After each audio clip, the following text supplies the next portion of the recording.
يا مساء الفل عليكم حبايبي، ازيكم عاملين ايه؟ انا امنيه سامي. اللي لسه اول مره يشوفني ما ينساش يعمل لايك وسبسكرايب عشان يوصلك كل جديد. النهارده ان شاء الله هوريكم طريقتي في عمايل الفته المصري. مش عارفه ليه بالنسبه لي الفته المصري دي من اسرع الاكلات، يعني بحس انها اكله منجزه جدا وسريعه جدا. ده بالنسبه لي انا. النهارده وصفتي ان شاء الله هتعجبكم وهتلاقوها سهله وبسيطه جدا. وعملت جنبها شويه لحمه متشوحه، عشان لما عملتها لهم قبل كده عملتها لهم باللحمه المسلوقه، فقلت تغيير يعني النهارده قلت اشوح لهم شويه لحمه. وكده كده بحتفظ بالشوربه بتاعت اللحمه المسلوقه في الفريزر، البقى منها من لما عملتها اول مره رحت محتفظه بالباقي من الشوربه في الفريزر، قلت عشان اعمل فته تاني يبقى الشوربه معايا جاهزه.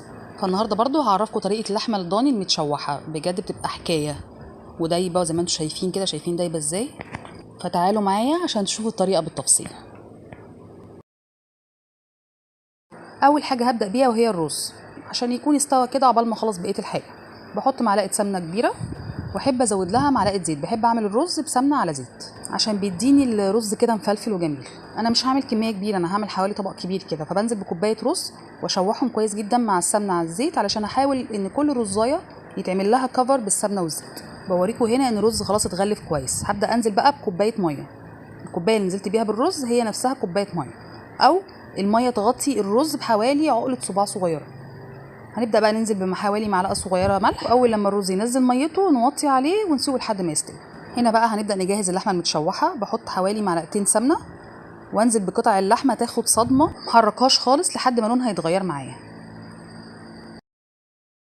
اهو. زي ما انتم شايفين كده لونها بدا يتغير. هبدا بقى احركها، بحاول اجيبها على الجهه الثانيه. زي ما انتم شايفين اتشوحت كويس جدا. هبدا انزل عليها بحوالي كوبايه ونص ميه مغليه وشويه فلفل اسود بس كده، ونوطي عليها ونغطي الحله لحد ما تستوي. لو فتحنا عليها كمان شويه ولقينا ميتها نشفت ولسه ما استوتش بنزود لها شويه ميه تاني لحد ما تستوي خالص. هنا هبدا اجهز الصلصه بتاعتي، حوالي معلقتين زيت وعليهم 4 فصوص ثوم مطحونين ونشوحهم لحد ما يصفروا شويه، وبعد كده ننزل عليهم بمعلقتين خل. بعدين بنزل على الثوم بمعلقتين صلصه معلبه عشان عايزه بس الصلصه بتاعتي تبقى لونها غامق شويه، واشوحهم شويه لحد ما يتماسكوا. وبعد كده انزل بالطماطم بتاعتي المضروبه. بعدين بتبلها بملح وفلفل اسود بس. الصلصه بتاعتنا بتبقى جميله بملح وفلفل فقط لا غير، واسيبها بقى لحد ما تتسبك. في الوقت ده بقى بجهز الطشه بتاعه الرز والعيش. بجد انا كنت الاول بسقي العيش والرز بشوربه عادي جدا، لحد ما بقالي فتره كده عرفت ان في حاجه اسمها طشه تتحط للرز والعيش. بجد حاجه كده اختراع، مش عارفه ازاي كنت بعمل الفته من غيره. هي بسيطه جدا. بتجيبي معلقه سمنه كبيره وتنزلي عليها ب3 فصوص ثوم مطحونين وتشوحيهم لحد ما يصفروا شويه. اول ما يصفروا هننزل عليهم بمعلقه خل كبيره ونشوحهم شويه معاهم. بعد كده ننزل بالشوربه بتاعتنا.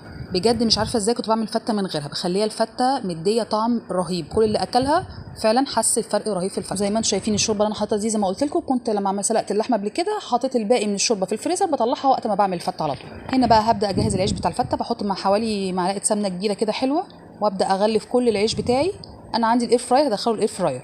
انت لو عندكيش الاير فراير بتدخليها الفرن عادي في صينيه، او ممكن تشوحيها على البوتاجاز لحد ما العيش يتحمص. انتوا بتشوفوا الطريقه الاسهل ليكوا ايه واعملوها. انا عن نفسي اسهل حاجه ليا ان انا بغلفها زي ما انتم شايفين كده وادخلها على الاير فراير تتحمص. هنا بوريكم ان اللحمه خلاص استوت معايا. انا كنت صراحه فتحت عليها من شويه لقيتها لسه ما استوتش، فقمت مزودها شويه ميه.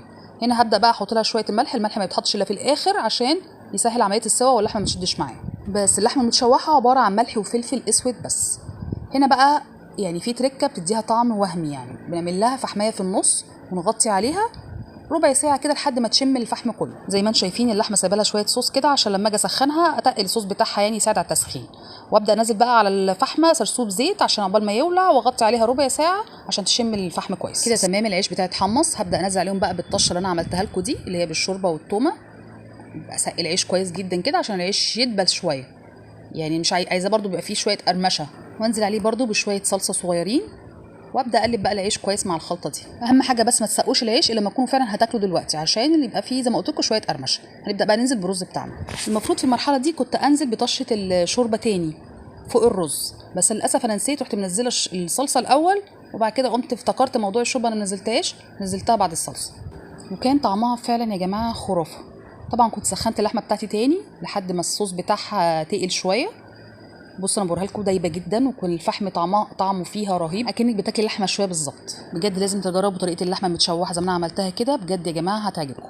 وكل سنه وانتم طيبين والامه الاسلاميه كلها بخير يا رب. انا عارفه طبعا ان ناس كتير بتعمل فته حلوه جدا وبتعملها كمان احلى مني، بس طبعا حبيت اوريكم طريقتي فيها، يمكن تستفادوا بالطريقه بتاعتي. وبكده تكون وصلتنا النهارده خلصت. يا رب يكون عجبتكم، ولو عجبتكم ما تنسوش تعملوا لايك عشان ده بيفرق معايا كتير. مستنيه كومنتاتكم عشان ده بيشجعني انزل لكم فيديوهات كتير. ونفسه في اي اكله او اي وصفه يكتب لي في الكومنتات وان شاء الله انفذها له. واللي بيتفرج عليا لحد دلوقتي ولسه ما عملش اشتراك ليه تعمل لي سبسكرايب عشان يوصلك كل جديد. واستنوني ان شاء الله المره الجايه في اكله جديده ووصفه جديده.